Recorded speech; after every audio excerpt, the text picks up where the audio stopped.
నమస్తే వంతా help line కి స్వాగతం. ఈ రోజు కూడా హెల్ప్ లైన్ లో మనం కుటుంబ సమస్యలకు సంబంధించి లీగల్, సైకలాజికల్, ఫ్యామిలీ కౌన్సిలింగ్ కి సంబంధించిన ప్రశ్నలు తీసుకుందాం. దాంతో పాటుగా రేపు వినాయక చవితి, ఈ మధ్యనే శ్రావణ మాసం వరలక్ష్మి వ్రతాలు అయిపోయాయి. అంటే శ్రావణ మాసం వచ్చిందంటే ఇంకా మొదలై ఇప్పటి నుంచి వరుసగా పండగలు. దాదాపుగా మళ్ళీ ఉగాది వచ్చేదాకా పండుగలు, ఆ తర్వాత 2-3 నెలల బ్రేక్ ఉంటుంది. అందులోనూ మనకు తెలుగు వాళ్లకు మనవి కానివి, పక్క వాళ్ళవి, చుట్టుపక్కల వాళ్ళవి కూడా చేసుకునే అలవాటు ఉంది. కాబట్టి మన పండుగలు, మన చుట్టుపక్కల ఉన్న వాళ్ళ పండుగలు, చుట్టుపక్కల రాష్ట్రాల పండుగలు, చుట్టుపక్కల దేశాల పండుగలు, చివరికి అమెరికా పండుగలు కూడా చేసుకుంటాం. సో మనకున్న ఇన్ని పండుగలు నిజంగానే మనకు సంతోషాన్ని తీసుకొస్తున్నాయి. పండుగలు తెస్తున్న ఒత్తిడి మాట ఏమిటి?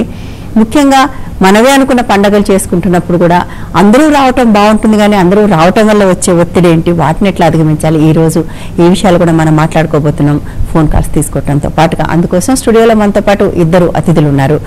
జయలేని మూర్తి గారు అడ్వకేట్, జవహర్లాల్ నెహ్రూ గారు psychologist, family counsellor. So Nehru గారు, పండుగలు తెలుగు వాళ్ళకి అసలే మనమైన పండుగలు ఎలాగో చేసుకుంటాం, ఈ ప్రాంతం ఆ ప్రాంతం తేడా లేకుండా అవి చేసుకుంటాం, పక్క రాష్ట్రాలు పక్క దేశాలు కూడా చేసుకుంటున్నాం. సో చాలా పండుగలు అయిపోయాయి, రక్షాబంధన్లు, రకరకాల పండుగలు.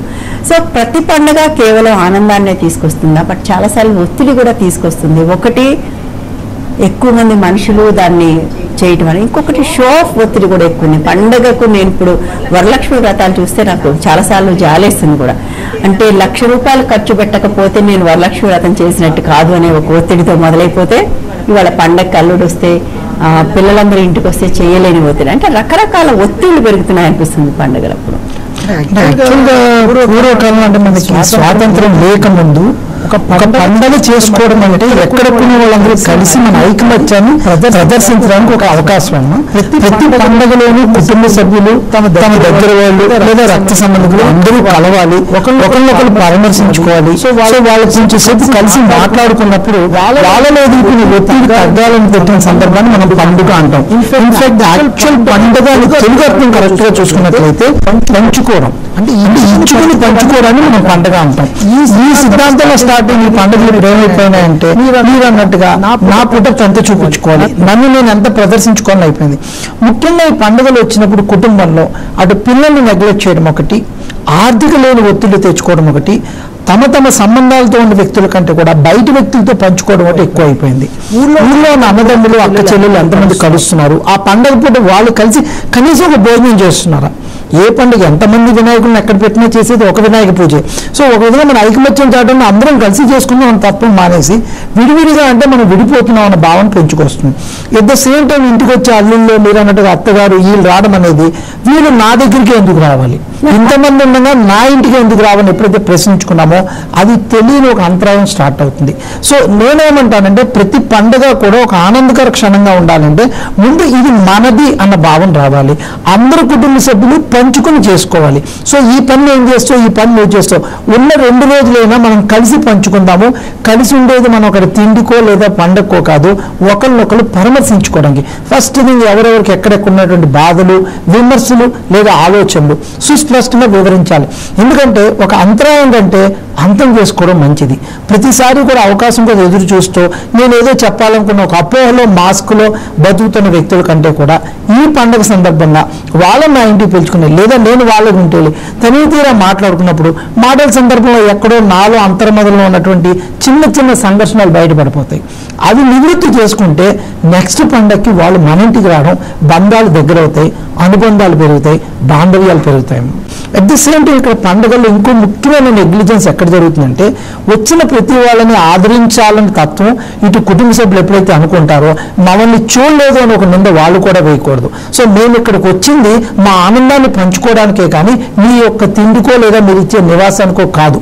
అంటే ఒక గుడికి వెళ్ళామంటే దేవుడు ఎదురొచ్చి నన్ను వచ్చావా అని అడగడు, నేను వెళ్ళేది నా తృప్తి కోసం. సో అలాగే నేను మా చుట్టాలింటికో లేదా మా సిస్టర్ ఇంటికో మా బ్రదర్ ఇంటికో నేను వెళ్ళేది నా ఆత్మతృప్తిని నేను అక్కడ షేర్ చేసుకోవడం కన్నా భావన నాకు వచ్చినప్పుడు వాళ్ళు నన్ను ఎలా చూశారు, ఏం పెట్టారు, ఇంత పండుగలో నాకెంత ఖర్చు పెట్టారు అన్న ఆలోచన మార్చిపోయి నన్ను వాళ్ళు చేరదీశారు కాబట్టి నాకు ఒక మనిషి ఉన్నారన్న ఒక అంగబలం ఉందన్న బలమైన నమ్మకం ఏర్పడుతున్నా.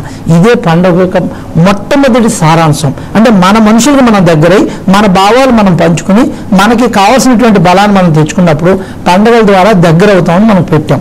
అట్ ది సేమ్ టైం పండుగల్లో ఆలోచన సరళిలో కూడా ఈ పండుగ కలిసి చేసుకుందాము అనుకున్నప్పుడు ఖర్చు చాలా తగ్గుతుంది. విడివిడిగా చేసుకుందాము అన్నప్పుడే ఈ షో పుటప్స్ ప్రదర్శనలు వస్తాయండి. ఎవరు ఎలా చేసినా కూడా అందరి ఉద్దేశం కలిసి ఉండడం, ఆనందంగా పంచుకోవడం అన్నప్పుడు నేను నా దేవుని పెట్టుకుంటాను, నువ్వు నీ దేవుని పెట్టుకునేటువంటి ఈ విభజన రాదు. ఎప్పుడైతే విభజన రాదో ఇటు మనకి కాలుష్యం తగ్గుతుంది, ఇటు కుటుంబాల దగ్గర అవుతాయి. రోడ్డు మీద జరిగేటువంటి చిన్న చిన్న సంఘటనలు ఏవైతే అంతర్మయం అంటే ఒకే గల్లీలో ఉండి ఇద్దరిద్దరు పెట్టుకుని ఒకరితో ఒకరికి విభేదాలు ఘర్షణలు ఏవైతే వస్తాయో అవన్నీ కూడా తగ్గిపోతాయి. రైట్. కానీ యాక్చువల్గా రేపు చూడండి, మీరు నా వినాయకుడు పెద్దగా ఉన్నట్టే నా వినాయకుడు గొప్పగా ఉన్నాడు, నా వినాయకుడు చాలా మ్యాజికల్ గా ఉన్నాడు, నా వినాయకుడు చాలా ఫ్యాన్సీగా ఉన్నాడు. సో ఇవన్నీ అంటే మీరు అన్నట్టుగా దేవుడు అనే వాళ్ళంటే ఒక్కడే, అందరూ ఆ ఒక్కడికే నమస్కారం పెట్టాలి. బట్ కానీ నా వినాయకుడు వేరు, నా వినాయకుడు నిజానికి మొన్న అయిపోయిన శ్రావణ శుక్రవారాలు ఇప్పుడు కూడా చూసాం. మా లక్ష్మీదేవికి ఇంత ఉందంటే నా అమ్మవారి ఇంత. ఐ థింక్ ఎక్కడ ప్రతి దాంట్లోనూ పోటీ, అంటే మనకు పోటీ అనేది విపరీతంగా పెరిగిపోయి ప్రతి దాంట్లో పోటీ పట్టడం అనేది మనకు అలవాటుగా మారిపోయినట్టుగా అనిపిస్తుంది. అంటే ఆ పోటీ తనతో తను పడితే పర్వాలేదు. నేను లాస్ట్ ఇయర్ కంటే ఈ ఇయర్ నేను ఎక్కువ దానం చేయగలిగాను, లేదా లాస్ట్ ఇయర్ నా ఇంటికి ఇద్దరు చుట్టాలు వచ్చారు, ఈసారి నలుగురిని పిలుచుకున్నాను అంటే బాగుంటుంది తప్ప లాస్ట్ ఇయర్ కంటే ఈరోజు పక్క వాళ్ళ కంటే నేను ఎక్కువ చేయాలనుకున్నప్పుడు అది పోటీ పక్క వాళ్ళతో అవుతుంది. అది ఆటోమేటిక్ గానే మనకు తెలియని ఒత్తిడి అవుతుంది. వెల్కమ్ బ్యాక్ అండి. ఒక కాల్ తీసుకుందాం. Hello madam. నమస్తే మేడం. హలో హలో మేడం, నమస్తే అండి. నమస్తే, చెప్పండి మేడం. నాకు 2009లో పెళ్ళయింది మేడం. ఓకే. దాని తర్వాత ఈ మధ్య ఒక 10 నెలల క్రితం మా మామగారు చనిపోయారని చెప్పని ఫోన్ కాల్ వచ్చింది మేడం. ఓకే. మా మామగారు చనిపోయారని రావటం నేను లేదు నా భార్య ఇద్దరం కూడా కలిసి వెళ్ళాము విజయవాడకు. ఓకే. ఇంకా అప్పటి నుంచి ఈ 10 నెలల్లో తను మా ఇంటికి కానీ పిల్లల్ని పంపించడం కానీ ఒక్క 10 నిమిషాలు కూడా పిల్లలు కానీ తను కానీ ఇంతవరకు మా ఇంటి మొహం చూడలేదు మేడం. మాకు ఈ రోజు కూడా ఏంటి కారణం అనేది మాకు తెలియదు. అన్ని అయిపోయినాయి కదా, పోలీస్ స్టేషన్ లో కంప్లైంట్లు అయిపోయినాయి, డీవీసీలో కౌన్సిలింగ్లు అయిపోయినాయి. ఇన్నిసార్లు ఇవన్నీ అయిపోతున్నా సరే వాళ్ళకి కౌన్సిలింగ్ వాళ్ళకి అర్థం అవుతున్నా సరే ఇంకా తన పనిగా తను చేసుకుంటూ వెళ్ళిపోతుంది. ఆఖరికి ఒక ఉద్యోగం వెతుక్కుంది, ఉద్యోగం చేసేసుకుంటుంది. నువ్వు ఎందుకు రావు అని ప్రశ్నిస్తే ఫోన్ కట్ చేస్తుందండి. దానికి మాత్రం సమాధానం చెప్పట్లేదు మేడం. ఎప్పుడో 6-7 ఏళ్ల క్రితం జరిగిన సంఘటనలు భయంకరంగా చూపించి ఇప్పుడు వాటిని మీరు అప్పుడు అలాగన్నారు ఇలాగన్నారు అని చెప్పి అప్పుడు చూపిస్తుంది మేడం. ఇప్పుడు చాలా స్ట్రాంగ్ గా ఉంది మేడం. అలాగే ఒక మగవాడిగా నేను ధైర్యంగా ఉండలేకపోతున్నా. పిల్లల్ని వదిలి ధైర్యం వదిలి ఎంతో ఇష్టపడి పెళ్లి చేసుకొని మా ఊరు తీసుకొచ్చుకొని నేను 5 లక్షలు ఖర్చు పెట్టుకొని నేను పెళ్లి చేసుకున్నాను మేడం. ఆ మాట ఎన్నిసార్లు చెప్పారండి మీ వైఫ్ కి? ఏదండి ఈ మాటని మీ ఊరు తీసుకొచ్చుకొని 5 లక్షలు ఖర్చు పెట్టారన్న విషయం ఎంతో ప్రేమగా పెళ్లి చేసుకున్నాను. సరే, ఓకే అండి, వదిలేద్దాం. కాదు, ఒక మాట చెప్పండి. ఇప్పుడు డీవీసీ కౌన్సిలింగ్ లో కానీ పోలీస్ స్టేషన్ కౌన్సిలింగ్ లో కానీ ఏమి చెప్పలేదు ఆవిడ? చెప్పింది ఇష్టం. నాకు తాగుడు అలవాట్లు తాగేయడం రాసింది, నాకు సిగరెట్లు అంటా, దురలవాట్లు అంటా, రకరకాల అలవాట్లన్నీ రాసేసిందండి. రాసేసి తర్వాత ఇంకొకటి ఏంటంటేనండి, మీరు ఎందుకని టెన్షన్ పడుతున్నారు, మీరు ఏ టెన్షన్ పడమాకండి, నేను జస్ట్ కంప్లైంట్ కదా ఇచ్చింది, నేను కొద్ది రోజుల్లో మన ఇంటికి నేను వచ్చేస్తానుగా, మీరు దాని గురించి అధైర్యపడద్దు అంటుంది. అధైర్యపడద్దు అని అంటుంది. నేను వాళ్ళ ఇంటికి వెళ్ళి పిల్లలకి ఏదైనా సైకిల్ ఇచ్చినా లేకపోతే ఏదైనా తినడానికి ఇచ్చినా డబ్బులు ఇచ్చేసి వచ్చినా కానీ వెంటనే 2వ రోజు 3వ రోజు మళ్ళీ పోలీస్ స్టేషన్కి వెళ్తాం, నా మీద ఎఫ్ఐఆర్ ఫైల్ చేసేసాను మా ఆయన మీద, ఇంటికి వచ్చేస్తున్నాడు, అదంటున్నాడు ఇదంటున్నాడు అని కనిష్టం అండి. ఏమంటే మీరు చెప్పట్లేదు లేదా మీరు అంగీకరించడానికి సిద్ధంగా లేరేమో, కానీ కారణం ఏదో బలమైనది ఉంది. ఊరికినే పిల్లలతో సహా వెళ్ళిపోయి వదిలేసి పైగా ఆవిడకేమీ బతకడానికి డబ్బులు కూడా లేవు, ఆమె ఉద్యోగంలో కూడా చేరింది అవతల. అంటే దానికి ఏదో కారణం ఉంటుంది. ఐ థింక్ మీకు ఆ కారణం తెలుసు, దాన్ని మీరు డినై చేస్తున్నారు. ఆ కారణం అనేది మీకు కారణంగా కనిపించట్లేదని నాకు అనిపిస్తుంది. మేబీ అదే మేడం, తనకి వాళ్ళ పుట్టింట్లో పోషించే స్థామత ఎవరూ లేరు కాబట్టి ఎలాగైనా ఇంకా నేను మా అమ్మ దగ్గర ఉండిపోయి వాళ్ళని నేను పోషించాలన్న ఆలోచనతోటి తను రావట్లేదు అని చెప్పి మాకు అర్థమైందండి. అర్థమైందండి. మీరు అనుకుంటున్నారు, ఒక్క నిమిషం, వాళ్ళ ఇంట్లో ఎవరు ఉంటారండి? వాళ్ళ అమ్మ, వాళ్ళ అన్నయ్య, తనండి. వాళ్ళ అన్నయ్య ఏం చేస్తారు? వాళ్ళ అన్నయ్య వికలాంగుడు, హ్యాండిక్యాప్డ్, చేయలేడు. మరి వాళ్ళని చూడాల్సిన బాధ్యత ఎవరిది? ఇప్పుడు వాళ్ళు చూడాల్సిన బాధ్యత ఎవరు లేరండి. సో ఎవరు లేరు కాబట్టి వాళ్ళని గాలికి వదిలేయాలని మీ భార్య కూడా అక్కడ అవసరం లేదు, అని మీరు అనుకుంటున్నారు. అదే మీ అమ్మగారు, ఒక్క నిమిషం సార్, మీ అమ్మగారు అలా ఉండి మీ అన్నయ్య వికలాంగులు అయ్యి ఎవరు చూసేవాళ్ళు లేకపోతే వాళ్ళని చూడాల్సిన బాధ్యత ఎవరిది అవుతుంది? అదే నేను చెప్పబోతుంది. పోలీస్ స్టేషన్ లో ఎస్ఐ గారు ఏం చెప్పామంటే, ఏమంటే మేమందరం బయటనే ఉన్నాం, మాతో పాటు ఇంకా బతకాల్సింది వాళ్ళు ఇద్దరే కాబట్టి మాకే ఇబ్బంది లేదండి, నెలకి ఇంతని ఇస్తాం మేము కూడా వాళ్ళకి, అంతేగాని ఈ రకంగా ఏ కారణాలు లేకుండా ఏదైతే మనసులో పెట్టుకోవాలి అందరిలో మా పరువు మర్యాద తీసుకోవడం కరెక్ట్ కాదండి. మేము వాళ్ళకి పరువుకు సంబంధించిన విషయం అని నాకు అనిపించట్లేదు. ఒక నిమిషం అండి, వదిలేండి సార్ మాట్లాడతారు, కానీ నాకు అనిపిస్తుంది ఇంకేదో కారణం ఉంది ఖచ్చితంగా. బట్ ఒకటి నిజంగానే ఒక వికలాంగులైన అన్నని తల్లిని వదిలేసి ఆవిడ రాలేకపోతే అది అర్థం చేసుకోవాలి మనం. అండ్ నేనైతే ఆవిడని అప్రిషియేట్ కూడా చేస్తాను. మీరు ఆవిడ పరిస్థితి రాకముందే మీరు మాట్లాడి ఉండాల్సిందని నేను అనుకుంటున్నాను సార్. ఇక్కడ మీ మధ్య మీ మామయ్య గారు పోవడానికి మీకు ఎప్పుడు తెలుసండి? పోయిందని కబురు వచ్చాక వెళ్ళారు కదా మీరు? ఆఖరికి ఫ్యామిలీ మెంబర్స్ అందరూ పంచాయతీ సార్ నేను ఒక మాట చెప్పండి సార్. సార్ ప్లీజ్, మీ మామయ్య గారు పోయారని కబురు వచ్చాక మీరు వెళ్ళారు, అంతకుముందు మీకేం తెలియదు కదా? అంతకుముందు మీ మామయ్య గారి గురించి మీకేం తెలియదు, కబురు వచ్చాక వెళ్ళారు. లేదండి, తను రెగ్యులర్ గా ఆయన బాగా డ్రింకర్ అండి, బాగా డ్రింక్ చేస్తూ ఉంటారు. తర్వాత నన్ను ఏనాడు కూడా అల్లుడుగా వాళ్ళు స్వీకరించలేదు. ఇది ప్రాబ్లం, ఇది సమస్య. వచ్చినప్పుడు ఒక్క విషయం సార్ వినండి, మీకు మీ కుటుంబంలో అంటే మీరు ఆ కుటుంబంతో కానీ మీ కుటుంబం కానీ సన్నిహిత సంబంధాల్లో, దీన్ని ఇంట్రాపర్సనల్ రిలేషన్స్ అంటాం. ఎప్పుడైతే మీ రెండు కుటుంబాల మధ్య ఒకరి మీద ఒకరికి సరైన అవగాహన లేదో మీ భార్యాభర్తల మధ్య కూడా మీ బాంధవ్యానికి అది ఒక గండిపేట అవుతుంది. ఆటోమేటిక్ గా ఆ అమ్మాయి తన వైపు ఎప్పుడైతే భద్రత లేదనుకుంటుందో అటు తల్లిదండ్రుల వైపే మొగ్గు చూపుతుంది. మీ మామగారు పోయారకు వెళ్ళానని మీరు చెప్పారే తప్ప మా మామగారు కొన్ని రోజులు మంచంగా మీద ఉన్నప్పుడు మేము వచ్చిపోతున్నాము, 4-5 సార్లు వెళ్ళొచ్చాము, ఒకరోజు ఆగిపోయింది అని ఉంటే మీకు ఆ కుటుంబంతో ఎక్కువ సంబంధాలు ఉన్నట్టు, మీరు కూడా ఆ ఇంట్లో పెద్ద కొడుకుగా ప్రవర్తిస్తున్నట్టు కనిపించేది. జస్ట్ కబర్ వచ్చింది, వెళ్ళారు, వచ్చారు కాబట్టి ఆ అమ్మాయికి అర్థమైంది మీరు వాళ్ళ తల్లిదండ్రుల పట్ల కానీ ఆ కుటుంబం పట్ల కానీ మీరు ప్రవర్తిస్తున్న విధానం ఆ అమ్మాయికి అంగీకారం లేదు. ఎప్పుడైతే అంగీకారం లేదో ఆమె తన భద్రత గురించి ఆలోచించింది. ఈయన నాకు సపోర్ట్ గా ఉన్నా కూడా నా కుటుంబానికి ఎటువంటి ఉపయోగం లేనప్పుడు ఈ వ్యక్తి నాకెందుకు అన్న ఆలోచనలోకి వచ్చింది. ఒకసారి ఆ అమ్మాయిని కూర్చోబెట్టి మీరు కూడా కూర్చోబెట్టి మాట్లాడుకుంటే సంఘటన ఆ మొదటి రోజే తీరేది. కానీ మీరు దాన్ని ప్రొలాంగ్ చేసుకుంటూ వచ్చి నాకే అలవాటు లేదు అనేది అంటున్నారు తప్ప తనకేం కావాలన్నది ఇచ్చానా లేదా అన్నది కూడా ఆలోచించాలి. మీరు ఎంత క్వాలిఫైడ్, ఎన్ని సర్టిఫికెట్స్ మీకు ఉన్నాయని ముఖ్యం కాదు, ఎదుటివాడికి కావాల్సింది చెప్పాలి. అలాగే ఆ అమ్మాయికి ఏం కావాలో అది మీరు ఇవ్వగలిగినప్పుడు ఆ అమ్మాయి మీరంటేనే ఇష్టపడి మీ దగ్గరికి వచ్చేది. అది మీ దగ్గర జరగలేదని నేను అనుకుంటున్నాను. మీరు చెప్పిన మాటలు బట్టి మీకు ఆ కుటుంబానికి కంపల్సరీగా ఒక గ్యాప్ ఉంది కాబట్టి ఆ అమ్మాయి అటువైపు మొగ్గు చూపడం జరిగిందే తప్ప వేరే రీజన్ ఉండదండి.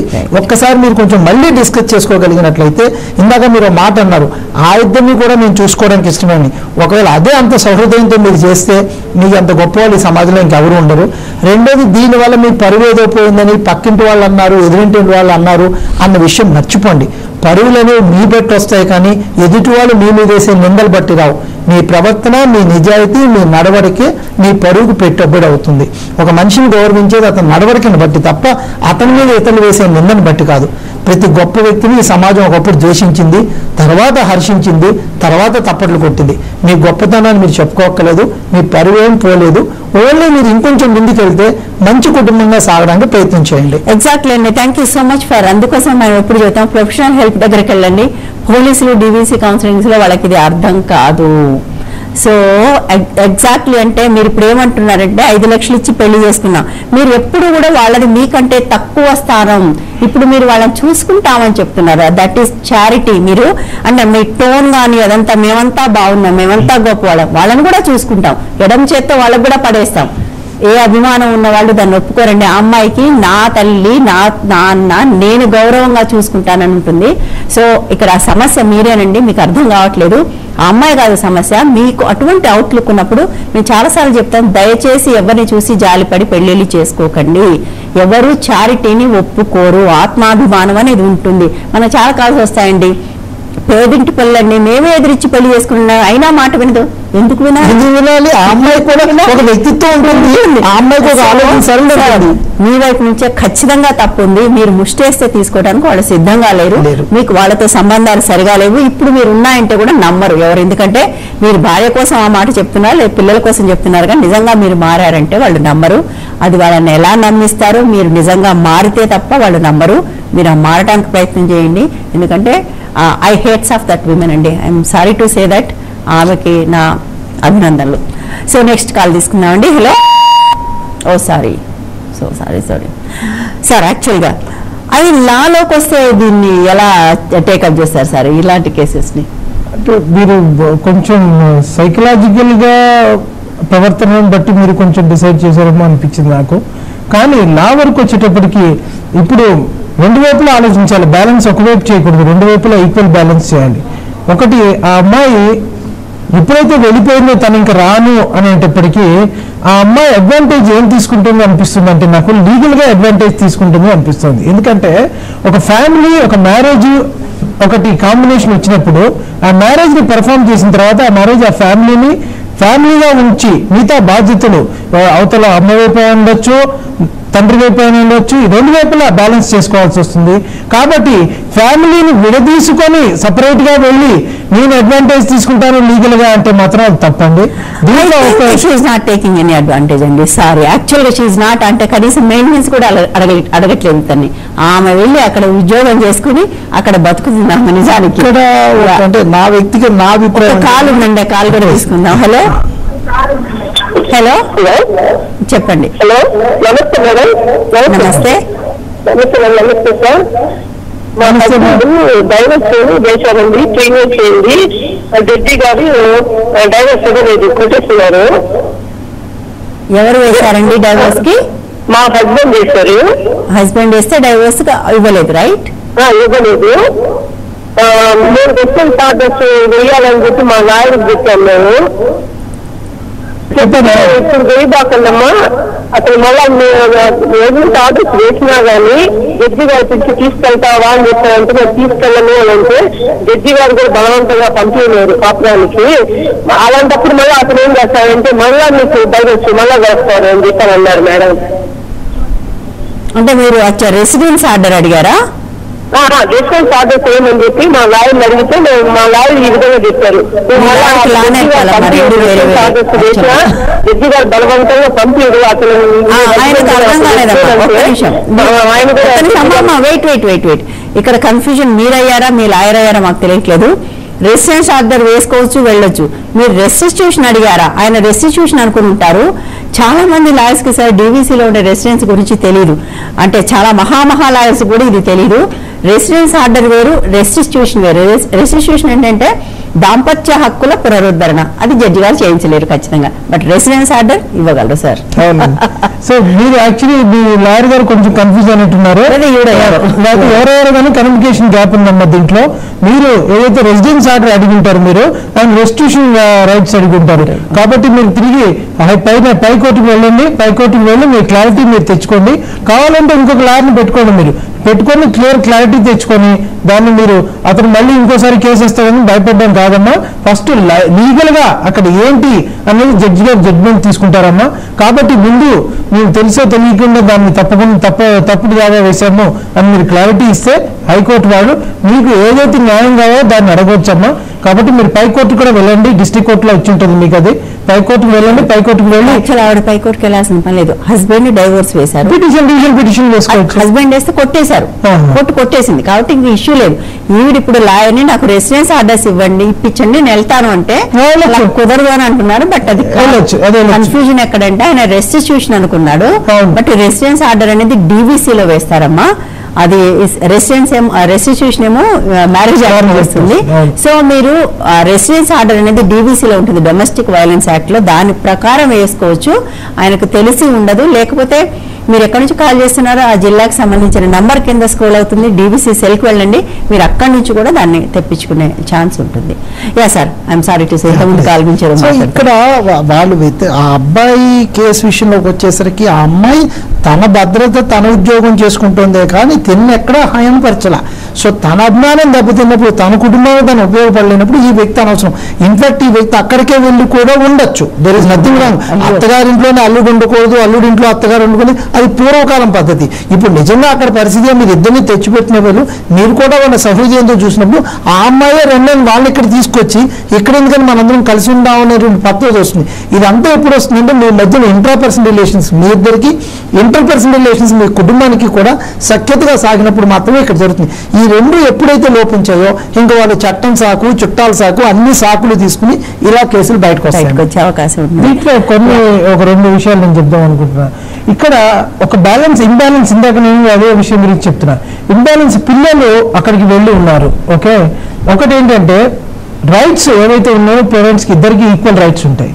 దాన్ని మిస్యూజ్ చేసుకోవడము లేకపోతే ఒక వన్ సైడెడ్ డిసిషన్ తీసుకున్నప్పుడు ఆ వన్ సైడెడ్ డిసిషన్ తీసుకున్నప్పుడు లీగల్గా ఏంటనేది దీంట్లో మనకి రెస్ట్రిక్షన్ ఆఫ్ కాంజుగల్ రైట్స్ కూడా వేసుకోవచ్చు అతను. అది కాకుండా పిల్లల్ని తన దగ్గర ఉంచుకోవడానికి ఆ కోర్టుకు వెళ్ళి పర్మిషన్ తీసుకోవచ్చు. కాబట్టి బ్యాలెన్స్ మీరు ఒకవైపే చూడకూడదు, మనం రెండు వైపులా బ్యాలెన్స్ చూడాలి.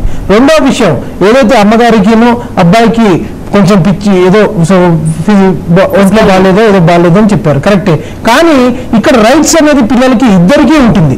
ఇద్దరికీ ఉన్నప్పుడు ఎప్పుడైతే ఇతను అక్కడికి వెళ్తున్నాడో మాటి మాటికి పోలీసు ఎఫ్ఐఆర్ అని భయపడిస్తున్నారు.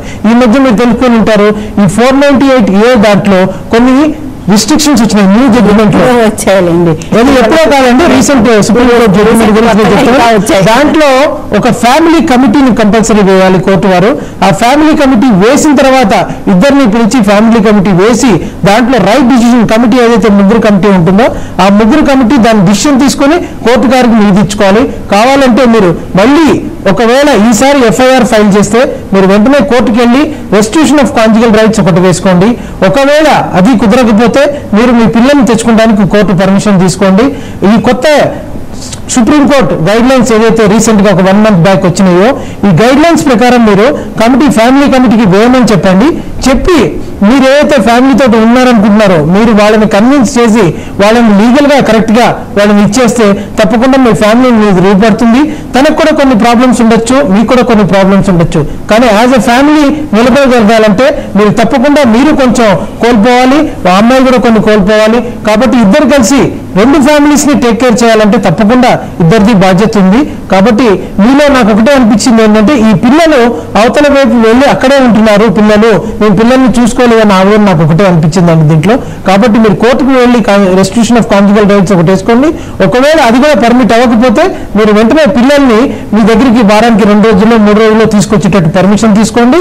అదేవిధంగా ఒక ఫ్యామిలీ కమిటీకి ఇమీడియట్ గా న్యూ సుప్రీంకోర్టు గైడ్ లైన్స్ ప్రకారము ఫ్యామిలీ కమిటీకి దీన్ని కంపల్సరీ వేయమని చెప్పండి. ఆ ఫ్యామిలీ కమిటీ వేస్తే వాళ్ళు చక్కగా డిసిషన్ తీసుకుంటారు. దానివల్ల ఇద్దరు ప్రాబ్లమ్స్ కూడా ఇద్దరు కలిసి కూర్చొని ఓకే సార్, టైం అయిపోయింది. బట్ ఐఎమ్ సారీ టు సే నాకు ఏ ఫ్యామిలీ కమిటీ మీద నమ్మకం లేదు.